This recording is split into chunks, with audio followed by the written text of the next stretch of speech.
జై శ్రీరామ్ శ్రీరామభద్రాయ నమః. రామభద్రో విజయతేతరం.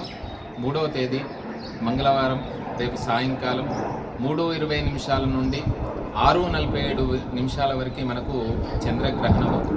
గ్రస్తోదయం అంటే మనకు గ్రహణ ప్రారంభమే చంద్రోదయం. అంటే చంద్రోదయం 6:20 ప్రారంభమవుతుంది.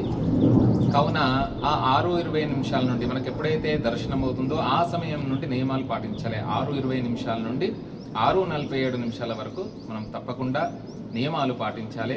పట్టు స్నానము, విడుపు స్నానము, ఆ మధ్యలో జపాది అనుష్ఠానము, ఉపదేశం లేనటువంటి వారు శ్రీరామ జయరామ జయ జయ రామ అనేటువంటి నామాన్ని జపించడము, తర్వాత గర్భిణీ స్త్రీలు, అదే విధానంగా పిల్లలు, వృద్ధులు, అనారోగ్యంగా ఉండేటువంటి వారు 1 గంట లోపల తేలిగ్గా జీర్ణమైనటువంటి ద్రవ పదార్థాలని, తేలిగ్గా జీర్ణమైనటువంటి ఆహారాన్ని తీసుకోవడము.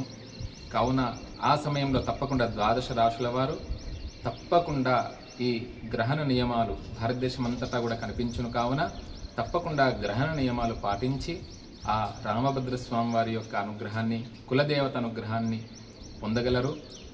గ్రహణం మరునాడు అంటే బుధవారం రోజు మీకు దగ్గరలో ఉండేటువంటి దేవాలయానికి కానివ్వండి, గోశాలకు కానివ్వండి, మీకు శక్తి ఉన్నటువంటి వారైతే విప్రోత్తములకి, వేదమూర్తులకి యథాశక్తిగా దానము ధర్మము చేయడము, గోవులకు యథాశక్తిగా వాటికి గోసేవ చేయడము, శక్తి లేనటువంటి వారు శ్రీరామ జయరామ జయ జయ రామ అనేటువంటి నామాన్ని స్మరిస్తూ వేద సంబంధమైనటువంటి వేద పాఠశాలలకు, ధర్మ కార్యాల్లో పాల్గొంటే చాలా విశేషం. అలా కర్మాను గోగచ్చతి జీవ ఏకః, ధర్మాను గోగచ్చతి జీవ ఏకః.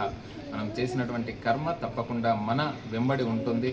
కావున అందరూ కూడా ఒక ధర్మబద్ధమైనటువంటి కర్మను అనుష్ఠించాలని మేము కూడా కోరుతూ ఈ గ్రహణ సమయంలో తప్పకుండా నియమాలు పాటించి ఆ రామభద్ర స్వామి వారి యొక్క అనుగ్రహాన్ని, మీ యొక్క కులదేవత యొక్క అనుగ్రహాన్ని పొందగలరని. జై శ్రీరామ్, జై శ్రీరామ్.